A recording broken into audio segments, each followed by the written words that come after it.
दोस्तों नमस्कार, स्वागत है आप सभी का। अगर फिर से चले जानते हैं बिहार की ताज़ा खबरों को लेकर। उससे पहले अगर आपने अभी तक इस चैनल को सब्सक्राइब नहीं किया तो सब्सक्राइब कर लें, जिससे कि आपको बिहार की ताज़ा खबर रोजाना मिलती रहे। पहली बड़ी खबर, बिहार के लोगों को मिलेगा बड़ा तोहफा। PMGSY के तहत बनेगी 3300 किलोमीटर सड़क। बिहार के लोगों के लिए बड़ी खुशखबरी है। बताया जा रहा है कि प्रधानमंत्री ग्राम सड़क योजना के तीसरे चरण में 2023-24 में मार्च 2024 तक करीब 3300 किलोमीटर सड़क बनाने का लक्ष्य है। वहीं 2025 तक करीब 6162 किलोमीटर सड़क बनाने का लक्ष्य है और इसमें से 2894 किलोमीटर निर्माण की प्रक्रिया है। साथ ही 2482 किलोमीटर सड़क बनाने के लिए निर्माण एजेंसी के चयन के लिए PSGSY के द्वारा टेंडर की प्रक्रिया शुरू है। बड़ी खबर, आनंद मोहन को सुप्रीम कोर्ट से राहत। बिहार सरकार को नोटिस का जवाब देने के लिए मिल गई है मोहलत। बिहार के बाहुबली नेता आनंद मोहन की रिहाई के खिलाफ सुप्रीम कोर्ट में सुनवाई की गई और मामले की सुनवाई जस्टिस JS पारदीवाला और जस्टिस सूर्यकांत की बेंच के द्वारा कृष्णैया की पत्नी उमा कृष्णैया की याचिका पर की गई। याचिका में आनंद मोहन की रिहाई को चुनौती दी गई थी। याचिका पर सुनवाई करते हुए सुप्रीम कोर्ट के द्वारा पूर्व में बिहार सरकार को नोटिस जारी कर जवाब तलब किया गया था। अब बिहार सरकार को नोटिस का जवाब देने के लिए और भी मोहलत दे दी गई है। इस मामले में पहली सुनवाई 8 मई को हुई थी और सुनवाई के दौरान सुप्रीम कोर्ट ने बिहार सरकार को निर्देश दिया है कि बिहार सरकार आनंद मोहन की रिहाई से जुड़े मूल दस्तावेज जमा करवाए। बड़ी खबर, बिहार के IPS ऑफिसर ने बाबा बागेश्वर के लिए मांगी Z+ सिक्योरिटी। बोले उन्हें सुरक्षा जरूरी है। एक तरफ बिहार के सत्ताधारी दल जदयू और राजद के शीर्ष नेता बागेश्वर बाबा के खिलाफ बयान दे रहे, वहीं दूसरी तरफ राज्य के एक IPS अधिकारी ने बाबा बागेश्वर को Z+ सुरक्षा देने की मांग कर दी है। बिहार के DG नागरिक सुरक्षा एवं IPS अधिकारी अरविंद पांडे ने ट्वीट कर पंडित धीरेन्द्र कृष्ण शास्त्री के लिए Z+ सुरक्षा की मांग की है। हालांकि यह सुरक्षा केंद्रीय गृह मंत्रालय देता है और इसमें राज्य सरकार को लेना देना नहीं है। हालांकि धीरेन्द्र शास्त्री के लिए सुरक्षा की मांग के बाद अरविंद पांडे राज्य सरकार की आंखों की किरकिरी बन सकते हैं। बड़ी खबर, राज्य में प्राइमरी शिक्षक बनने के लिए अभ्यर्थियों की न्यूनतम शैक्षणिक योग्यता इंटरमीडिएट और प्रशिक्षण की योग्यता DELED होगी। स्नातक के साथ BEd करने वाले भी कक्षा 1 से 5 तक में शिक्षक बन सकते हैं, लेकिन नियुक्ति के 2 साल के अंदर उन्हें प्राथमिक शिक्षा में 6 महीने का ब्रिज कोर्स करना होगा। शिक्षा विभाग ने शिक्षक अभ्यर्थियों की शैक्षणिक और प्रशिक्षण संबंधित योग्यता तय कर दी है और इस संबंध में अधिसूचना जारी कर दी गई है। इसके मुताबिक प्राइमरी शिक्षक के लिए तकनीकी शिक्षा और प्राच्य भाषा विशेष की डिग्री वाले नियुक्ति के पात्र नहीं होंगे। बड़ी खबर, मुख्यमंत्री नीतीश कुमार ने कहा कि नेपाल से बहुत पानी आने के चलते बिहार में बाढ़ की स्थिति उत्पन्न होती है और इससे काफी नुकसान होता है। नेपाल से बहुत उम्मीदें थी, लेकिन उधर से कुछ हो नहीं रहा। अटल बिहारी वाजपेयी के प्रधानमंत्रित्व काल में बिहार के सभी सांसदों को बुलाकर इस बारे में बात की गई थी। पहल भी हुई, लेकिन अब कुछ नहीं हो रहा और हम लोग अपने स्तर से इस संकट से बचाव या छुटकारा पाने की तैयारी कर रहे हैं।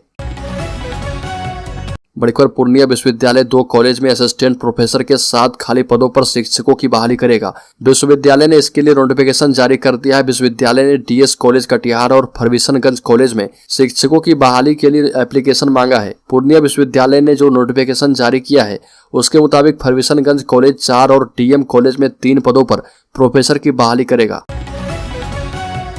बड़ी खबर, पूर्व सांसद आनंद मोहन ने कहा कि मेरी रिहाई से सबसे ज्यादा छटपटाहट BJP को हो रही है। मेरा कैरेक्टर दिल्ली, UP और आंध्र प्रदेश तय नहीं करेगा। पूर्व सांसद आनंद मोहन सुर्खियों में हैं और सुप्रीम कोर्ट में जहां उनकी रिहाई के खिलाफ सुनवाई हुई, वहीं सहरसा में उन्होंने विरोधियों पर निशाना साधा और कहा कि मेरे बाहर निकलने के बाद सबसे ज्यादा छटपटाहट किसको और क्यों है वह जानते हैं और ये आदमी कमल दल को हाथी की तरह रौंद देगा और हम जितने दिन रहेंगे समाजवाद के लिए लड़ते रहेंगे। कोई बार बार हमें दलित विरोधी कहे, पर महिषी इसका गवाह है। जब 7,000 राजपूत हुआ करते थे उसमें 62,000 मतों से जीते थे। बड़ी खबर, नालंदा में 22 मई को लगेगा रोजगार मेला। नालंदा जिले के बिहारशरीफ प्रखंड स्थित जिला नियोजनालय परिसर में श्रम संसाधन विभाग के तत्वाधान में जिला नियोजनालय नालंदा के द्वारा 22 मई को 1 दिवसीय जॉब कैंप का आयोजन किया गया है। इस जॉब कैंप में बारबीक्यू नेशन हॉस्पिटैलिटी लिमिटेड के द्वारा भाग लेने की जानकारी दी गई है। इस जॉब कैंप में केवल NCS पोर्टल जिला नियोजनालय नालंदा पर निबंधित अभ्यर्थी भाग ले सकते हैं। गेस्ट सर्विस एसोसिएट और असिस्टेंट से पद के लिए 10वीं क्लास की योग्यता भी होनी चाहिए और 18 से 30 वर्ष की उम्र होनी चाहिए।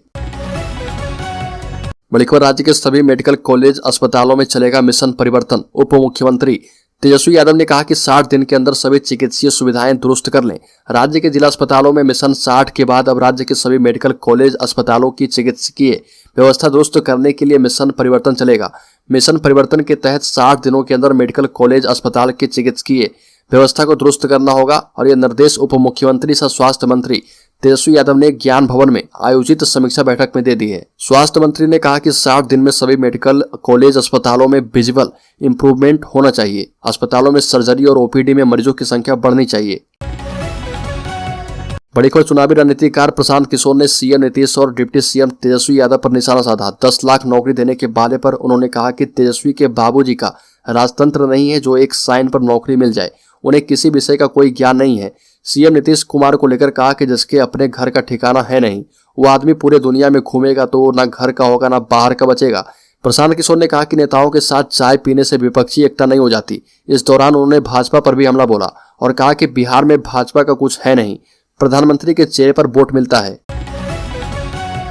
बड़ी खबर, डिप्टी सीएम तेजस्वी यादव के खिलाफ मानहानि का मामला। गुजरातियों को ठग कहने के मामले में बिहार के डिप्टी सीएम तेजस्वी यादव के खिलाफ अहमदाबाद की मेट्रो कोर्ट में सुनवाई होगी और इससे पहले 8 मई को सुनवाई में कोर्ट ने शिकायतकर्ता को सबूतों के साथ कोर्ट में पेश होने का आदेश दिया था। सुनवाई के बाद कोर्ट तय करेगा कि तेजस्वी यादव को समन भेजा जाए या नहीं।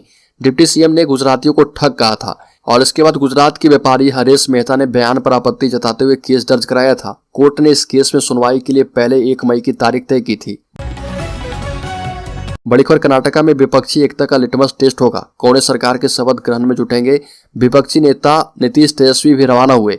कर्नाटका में कांग्रेस सरकार का शपथ ग्रहण समारोह है और इसमें विपक्ष के तमाम नेताओं के साथ साथ बिहार के मुख्यमंत्री नीतीश कुमार और डिप्टी सीएम तेजस्वी यादव भी शामिल होंगे।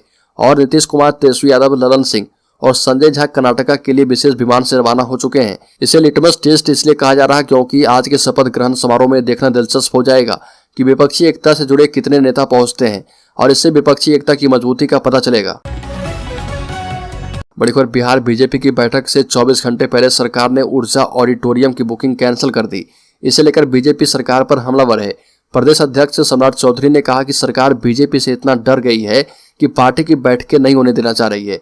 ये अपने आप में लोकतंत्र की हत्या है। वहीं बुकिंग कैंसिल करने को लेकर तर्क दिया गया है कि इस ऑडिटोरियम में कोई राजनीतिक कार्यक्रम आयोजित नहीं किया जाता, इसलिए इसे रद्द कर दिया गया है। 20 मई को ऊर्जा ऑडिटोरियम में प्रदेश कार्यकारिणी की बैठक तय थी।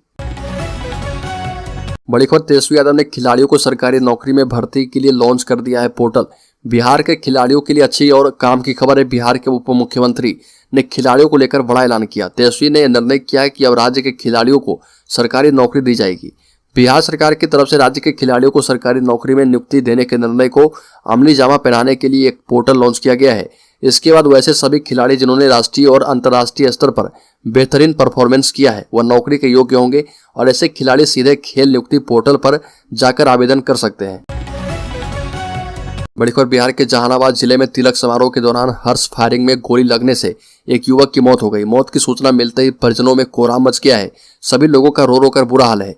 तिलक समारोह में नाच का प्रोग्राम चल रहा था। नाच के प्रोग्राम के दौरान ही भीड़ से किसी के द्वारा हर्ष फायरिंग की गई और जो कि गांव के ही निवासी अंकुश कुमार के पेट में जा लगी, जिससे वह बुरी तरह से जख्मी हो गया। और जब इसकी सूचना परिजनों एवं ग्रामीणों को हुई तो अनंत फानन में अंकुश को इलाज के लिए जहानाबाद सदर अस्पताल में भर्ती कराया गया, जहां पर डॉक्टरों ने मृत घोषित कर दिया।